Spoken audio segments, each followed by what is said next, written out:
तो चलिए अब हम कंपाउंड इंटरेस्ट पे एक क्वेश्चंस को सोल्व कर लेते हैं। Find compound interest on ₹10,000 for 8 years at 5% per annum. तो इसका सोल्यूशन हम देखते हैं।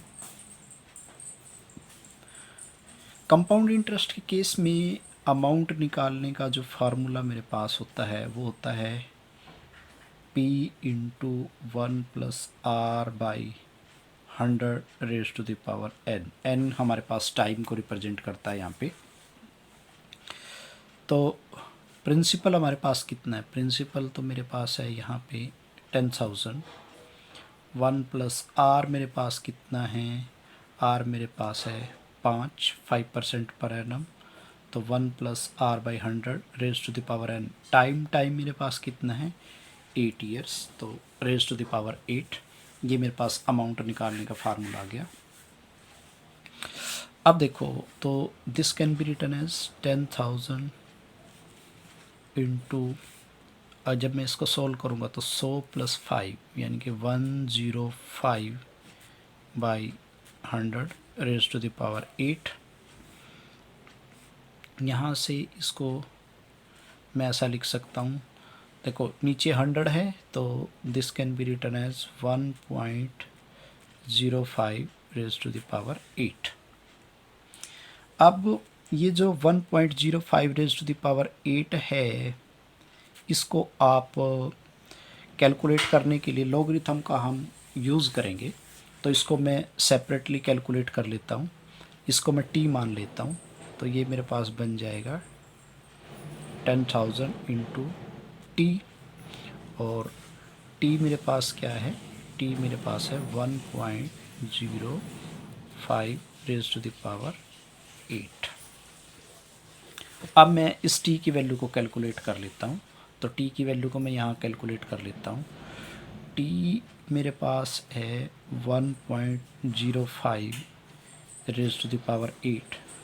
इसको हैंडल करने के लिए हम लॉगरिथम का सहारा लेंगे। तो हमें जो है वो लॉगरिथम चेक करना भी हम आपको यहाँ पे डिस्कस करेंगे।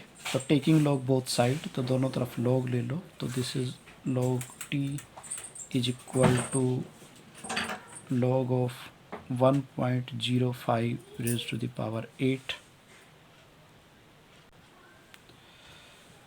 तो लॉगरिथम की प्रॉपर्टी है, ये 8 आगे आ जाएगा इसमें। तो ये 8 log 1.05। अब हमें जो है 1.05 का लॉगरिथम कैलकुलेट करना है।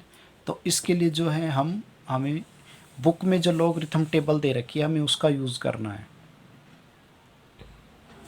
तो अब हमें जो है इसका लॉगरिथम चेक करना। तो लॉगरिथम चेक करने का रूल सबसे पहले ध्यान करें लो आप।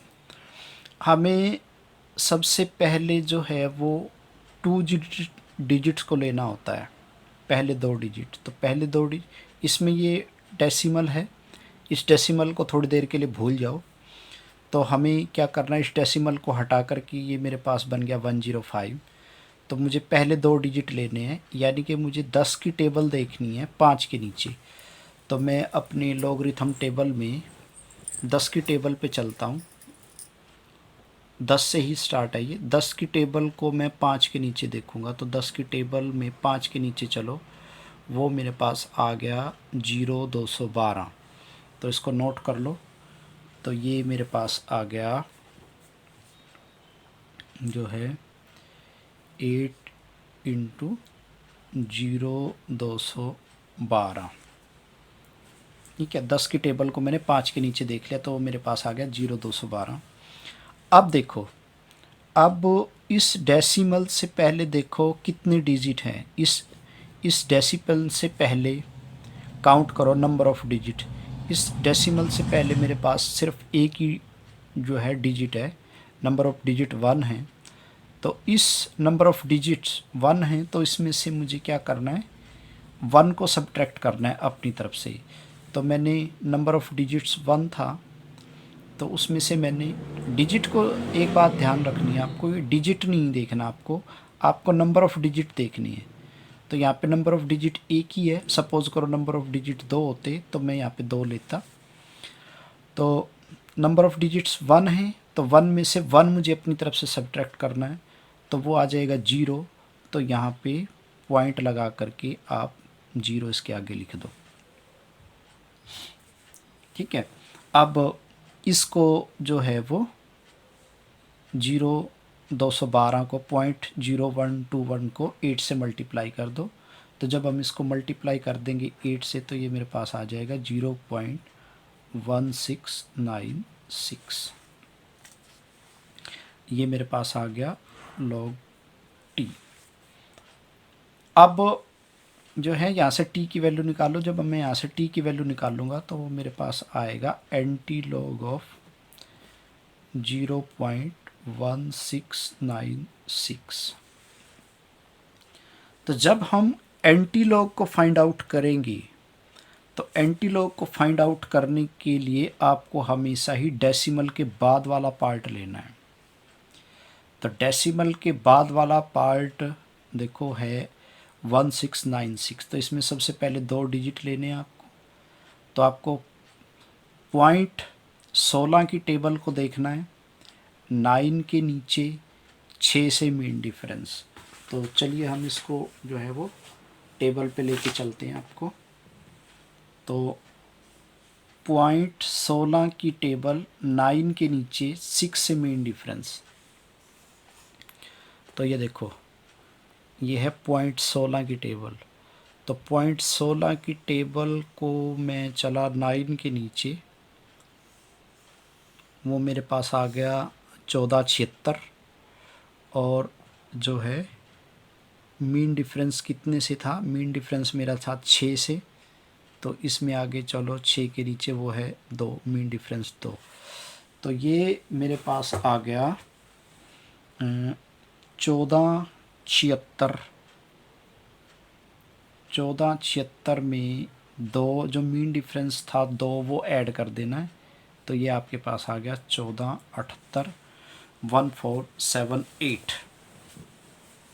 ओके, अब देखो, अब यहाँ पर आपको एक जो चीज़ करनी है, अब आपको ये देखना है कि पॉइंट से पहले, इस डेसिमल से पहले कितने डिजिट हैं। तो डेसिमल से पहले हमारे पास कोई डिजिट नहीं है, 0 है। तो डेसिमल से पहले कोई डिजिट नहीं है, तो नंबर ऑफ़ डिजिट्स हमारे पास कितने हैं डेसिमल से पहले, 0। इसमें मुझे एक अपनी तरफ से ऐड करना होता है। तो मैंने एक ऐड किया 0 में, तो मेरे पास आ गया 1।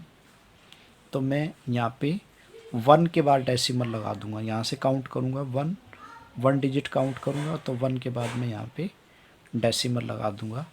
तो इस एंटी लॉग की वैल्यू, यानी कि इस t की वैल्यू मेरे पास आ गई 1.478। अब इस t की वैल्यू को हम उठा करके यहाँ पे रख देंगे। तो मेरे पास जो अमाउंट है वो आ जाएगा 10,000 इंटू 1.478। तो ये जो है, ये पॉइंट जो है वो 1 2 3 4 डिजिट आगे की तरफ सरक जाएगा। तो ये आ जाएगा 14780.0।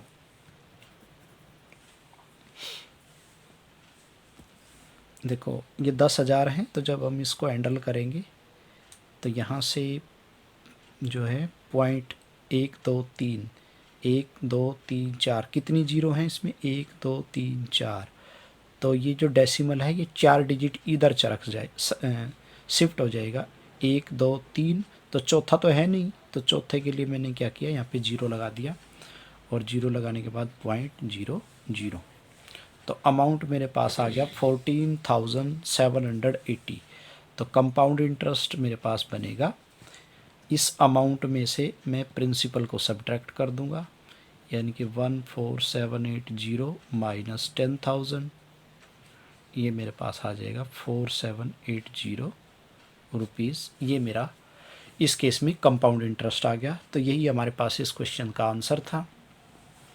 आगे फर्दर क्वेश्चंस में हम जो है जैसे जैसे हम फर्दर क्वेश्चंस को सोल्व करेंगे, उनमें जो लॉगरिथम और एंटी लॉगरिथम आएगा उसको हम साथ साथ सोल्व करेंगे। तो जब आप एक दो बार लॉग और एंटी लॉग को सोल्व कर लोगे तो ये आपको फिर जो है वो अच्छे से इसको देखना आ जाएगा. So this was the